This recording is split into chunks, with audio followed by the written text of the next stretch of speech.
भाग 5। मेरी माँ और मेरी बहन। कई साल पहले मैंने मेरी माँ नामक एक कविता लिखी थी जिसकी शुरुआत इन पंक्तियों से होती है। समुद्र की लहरें, सुनहरी रेत, तीर्थयात्रियों का विश्वास, रामेश्वरम मस्जिद स्ट्रीट, सब मिल जाते हैं एक में, मेरी माँ। मेरे बड़े होने के साल, जिन्हें मैं अब बड़ी आत्मीयता के साथ याद करता हूँ, रामेश्वरम की स्मृतियों से भरे हुए हैं और उन दो लोगों की यादों से जो उस समय मेरी दुनिया के केंद्र थे, मेरे पिता और माँ। हम एक मध्यम वर्गीय परिवार से थे। मेरे पिता की अपनी एक छोटी सी दुकान थी, साथ ही वे मस्जिद के इमाम भी थे। मेरी माँ आशी अम्मा एक ऐसे परिवार से आई थीं जिनमें से किसी एक को कभी अंग्रेजों ने बहादुर की उपाधि दी थी।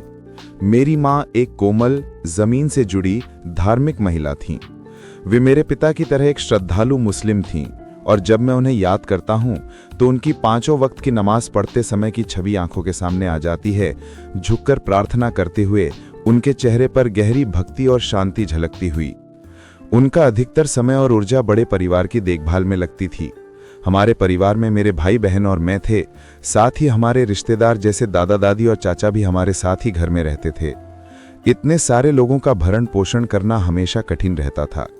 हमारे पास प्रचुरता का समय नहीं था, विशेषकर हमारे लिए। हमारे पिता के नारियल के बगीचे और नाव घाट के व्यवसाय से अच्छी खासी आमदनी होती थी, पर वो सिर्फ खर्चों तक सीमित थी। विलासिता की कोई गुंजाइश नहीं थी। इन परिस्थितियों में मेरी माँ मेरे पिता की आदर्श संगिनी बनी रहीं। वे बचत करतीं, सादगी समझतीं, लेकिन कभी गुस्सा या खीज नहीं दिखातीं। लगभग हर दिन न केवल परिवार के इतने सारे लोगों को संतोषजनक भोजन और देखभाल मिलती, बल्कि अनगिनत लोग घर आ धमकते और उन्हें हमेशा यही कहा जाता, रुक जाइए, हमारे साथ भोजन कीजिए। अब सोचता हूं तो लगता है कि वे परिवार के सदस्यों जितने ही, बल्कि उससे भी अधिक लोगों के लिए पकाती और खिलाती थीं। फिर भी यह सब सामान्य ही माना जाता था। किसी ने इस पर कोई विशेष टिप्पणी नहीं की। यही था भारत का आतिथेय का भाव उस समय। मेरा बचपन सुखी और सुरक्षित था। मेरी सबसे पुरानी यादों में से एक है अपनी माँ के साथ रसोई की जमीन पर बैठकर खाना खाना। हम केले के पत्तों पर खाते थे। चावल, सुगंधित सांबर, घर का बना अचार और नारियल की चटनी, ये हमारे मुख्य आहार थे। उनकी रसोई साधारण दिखती थी, लेकिन आज तक मैंने ऐसा सांबर नहीं खाया जिसमें खट्टापन और तीखापन इतना संतुलित हो।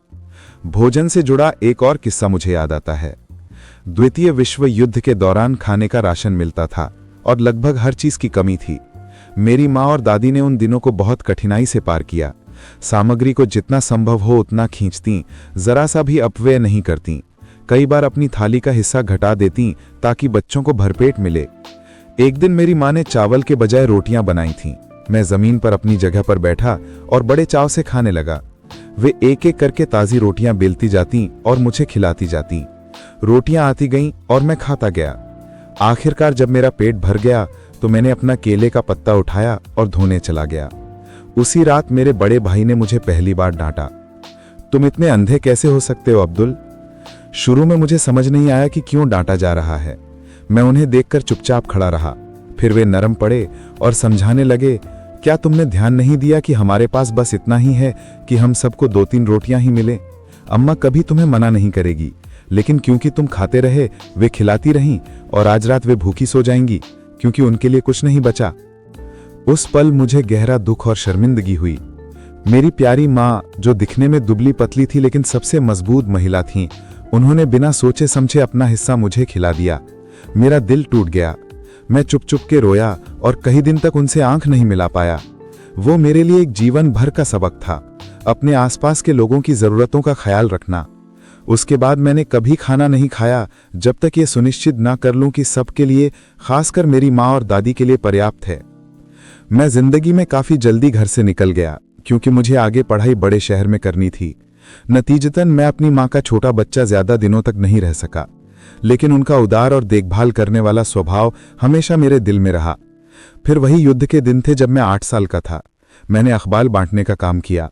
मेरा दिन सुबह से पहले ही शुरू हो जाता था। ट्यूशन, कुरान की क्लास, अखबार की डिलीवरी, स्कूल और फिर शाम तक घर लौटकर पढ़ाई। इन सब में मेरी माँ मेरे लिए चट्टान की तरह खड़ी रहीं। वे मुझसे भी पहले उठ जातीं, नहाने के लिए पानी भर देतीं और मुझे उठातीं। जब मैं लौटता तो मुझे फिर कुरान क्लास ले जाने के लिए पिता के साथ जाना होता। दिन भर के काम में मुझे सिर्फ भोजन के लिए ही समय मिलता, और वो भी हमेशा समय पर मेरे लिए रखा होता। कई बार उन्होंने अपनी थाली का हिस्सा घटा दिया ताकि मुझे पर्याप्त मिले। जब मैंने उनसे पूछा तो वे बस मुस्कुरा दी और बोली, तुम बढ़ते हुए बच्चे हो, दिन भर इतना काम करते हो, माँ का यही काम है, मेरी चिंता मत करो। शाम को जब मैं थका हारा लौटता तो वे फिर मुझे तैयार करती और अगले दिन के लिए मदद करती। मेरे सभी भाई बहनों में मुझे हमेशा उनकी गोद में बैठने की जगह मिलती। एक बार मुझे याद है, मैं उनका आंचल गोद में लेकर सो गया था। वे चुपचाप बैठी रहीं, मेरे बाल और गाल सहलाती रहीं। उनकी छुअन मेरे थके हुए शरीर के लिए सबसे कीमती मरहम थी। मेरी आंखें बंद थीं, लेकिन अंदर से आंसू उमड़ आए और धीरे धीरे बहने लगे। आंसू मेरे घुटनों पर गिरे और उनकी साड़ी में भीग गए, लेकिन उन्होंने सहलाना नहीं रोका। वे जानती थीं कि आंसू क्यों निकल रहे हैं, एक थके हुए बच्चे का जो अचानक बड़ा बनने की कोशिश कर रहा था। उनकी उंगलियां मेरे बालों में धीरे धीरे चलती रहीं, सांत्वना देती, समझती और चुपचाप साथ निभाती। ये साधारण महिला जो एक छोटे से दक्षिण भारतीय कस्बे में जन्मी और पली थी, शायद हमारे देश और दुनिया की कई माताओं जैसी थी। उन्होंने घर की चार दीवारी से बाहर कदम नहीं रखा। उन्होंने कोई करियर नहीं बनाया जैसा हम आज सोचते हैं। उनका कार्यक्षेत्र घर और परिवार ही था, लेकिन उसके भीतर उन्होंने सभी की सेवा की, और भगवान की सेवा की पूरी निष्ठा, निस्वार्थता और धार्मिकता के साथ। ये सबक मैंने उनकी जिंदगी से सीखा। ये मायने नहीं रखता कि आपका कार्यक्षेत्र बड़ा है या छोटा, बल्कि ये मायने रखता है कि आपको जीवन में जो काम सौंपा गया है, आप उसमें कितनी लगन और समर्पण से उसे निभाते हैं। मेरे पिता 102 साल तक जीवित रहे। जब उनका निधन हुआ, उन्होंने 15 पोता पोतियों वाला परिवार छोड़ा। उनके जाने ने मुझे गहराई से प्रभावित किया। मैं थुम्बा से अपने काम से घर आया और माँ के पास लंबे समय तक बैठा। जब मुझे जाना पड़ा तो उन्होंने गले में अटकी आवाज में मुझे आशीर्वाद दिया। उस समय मैं SLV-3 रॉकेट बनाने के काम में डूबा हुआ था। उन्होंने कभी नहीं कहा कि रुक जाऊं। क्या मुझे रुक जाना चाहिए था? क्या मुझे अपने काम में इतना व्यस्त नहीं होना चाहिए था और इसके बजाय माँ के साथ समय बिताना चाहिए था, जिन्हें मैं फिर कभी नहीं देख सका? मैं आज भी अपने आप से ये सवाल पूछता हूं, पर उत्तर नहीं मिलता। मेरे पिता के कुछ समय बाद ही मेरी माँ भी चल बसी। शायद ये उचित ही था कि वे इतने लंबे समय तक साथ रहे पति के बिना अधिक दिन न जिएं। जब मुझे उनके निधन की खबर मिली और मैं रामेश्वरम लौट रहा था, तो माँ की यादें मन में उमड़ आईं, जिन्होंने मुझे जन्म ही नहीं दिया था, बल्कि मेरे विचार और व्यक्तित्व को गढ़ा था। वे अब नहीं थे। मुझे उनके मार्गदर्शन के बिना जीवन बिताना था, लेकिन मुझे पता था कि उनमें से एक के बिना दूसरा जीवित नहीं रह सकता था, और यही सोच मुझे सांत्वना देती रही। मैं उसी मस्जिद लौटा जहां पिता के साथ नमाज पढ़ना सीखा था। उस मस्जिद की आजान जो कभी पूरे परिवार को एक साथ ले आती थी, अब मुझे सिर्फ याद दिलाती है एक सुंदर बचपन की, समय में खोए पिता माता की, एक माँ की जिसने अपने बेटे की गहरी भावनाओं को बिना बोले समझा। मेरी बहन जोहरा। हमारा परिवार बहुत बड़ा था और मैं 10 भाई बहनों में से एक था। अपने सगे भाई बहनों के अलावा चचेरे और दूर के रिश्तेदारों के बच्चे भी हमेशा घर में रहते थे, और इस वजह से हमें कभी बोरियत का मतलब ही नहीं पता चला। हमेशा कोई ना कोई पेड़ चढ़ने को होता, कोई खेल खेलने को, या कोई सैर की योजना बनाने को। हम बच्चे आपस में झगड़ते भी थे और फिर तुरंत सुलह भी कर लेते थे। कभी शरारत करते और हमेशा एक दूसरे की मदद करने के लिए तैयार रहते थे। मेरी बहन जोरा उन बड़े बच्चों में से एक थी।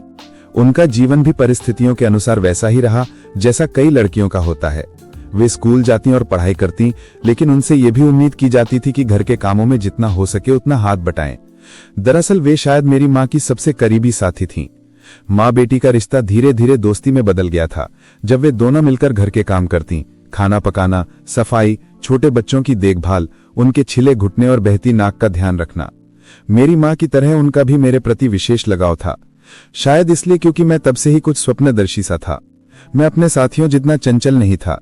अक्सर किसी अखबार या किताब में डूबा रहना पसंद करता, बजाय शरारतों की योजना बनाने के। जोहरा मुझे हर संभव तरीके से संभालती, ताकि उनके छोटे भाई की कोमल निर्दोषता सुरक्षित रह सके। जब मैं काफी छोटा था, एक चचेरे भाई अहमद जलालुद्दीन हमारी जिंदगी में आए। वे हमारी छोटी सी बस्ती के लिए ताजी हवा के झोंके जैसे थे। उन्होंने मिडिल ग्रेड तक पढ़ाई की थी, अंग्रेजी पढ़ लिख सकते थे, और उससे भी बढ़कर उनका दृष्टिकोण बहुत खुला था, जो रामेश्वरम के किनारों से आगे तक देख सकता था।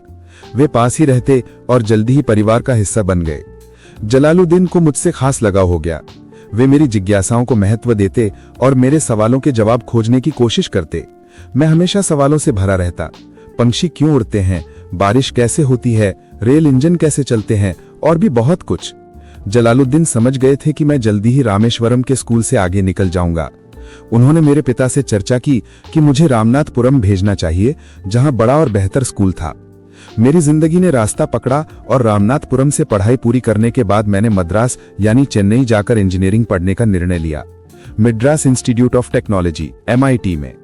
इन वर्षों के दौरान जोरा की शादी जलालुद्दीन से हो गई थी। दोनों ही मेरे सपनों और महत्वाकांक्षाओं के सबसे बड़े समर्थक बने। जोरा ने निश्चय कर लिया था कि मुझे अपने सपनों को पंख देना है और जलालुद्दीन मेरे मार्गदर्शक बने रहे। फिर भी हमारी आर्थिक स्थिति वही रही। हमारा घर अभी भी पिता के व्यवसाय की आमदनी पर निर्भर था। लेकिन MIT का दाखिला शुल्क 600 रुपए था। आज ये रकम छोटी लग सकती है, पर उस समय हमारे लिए ये लगभग 1 लाख रुपए के बराबर थी। तब मेरी बहन का असली साहस सामने आया। उन्होंने अपने पति से कहा, मेरे छोटे भाई को कोई नहीं रोक सकता। मेरे माता पिता ने उनके लिए कुछ सोने के गहने बनवा कर रखे थे। परंपरागत रूप से भारतीय घरों में महिलाएं गहने खास मौकों पर पहनती हैं, लेकिन कई बार इन्हें भविष्य की सुरक्षा, मुश्किल वक्त के लिए बीमा की तरह भी संभाल कर रखा जाता है। जोहरा ने बिना एक पल सोचे और बिना इस चिंता के कि भविष्य में उनके अपने परिवार को इसकी जरूरत पड़ सकती है, साफ कह दिया कि वे अपने गहनों को गिरवी रखकर पैसे उधार लेंगी। उनके इस निस्वार्थ कदम से मैं बेहद भावुक हो गया। ये मेरे लिए किसी का किया हुआ सबसे बड़ा त्याग था। उस कठिन समय में जोहरा ही समाधान बनी। उन्होंने जो था दिल से दिया। उन्हें भरोसा था कि उनका भाई मेहनत करेगा और एक दिन इंजीनियर बनेगा। उनके सोने के कंगन और हार गिरवी रखे गए, पैसे मिले और मेरा MIT में दाखिला हो गया। मैंने उसी समय प्रण लिया कि जैसे ही कमाना शुरू करूंगा, उनकी ज्वेलरी छुड़वा दूंगा। मैंने कड़ी मेहनत की, छात्रवृत्ति अर्जित की और आखिरकार उनका गिरवी रखा गहना छुड़ा दिया। मेरी मां की तरह जोरा ने भी अपना जीवन रामेश्वरम में बिताया। वे उतनी ही दक्ष, प्रसन्न और सीधी साधी थीं। मां और वे दोनों मेरे लिए भारतीय स्त्री की सहनशीलता और सूझबूझ का प्रतीक हैं। ये वही महिला है जिसे उसकी परिस्थितियां कभी लंबे समय तक दबा नहीं सकती। अक्सर वो अपने सपनों और महत्वाकांक्षाओं को भुलाकर पति या बच्चों की प्रगति के बारे में सोचती है।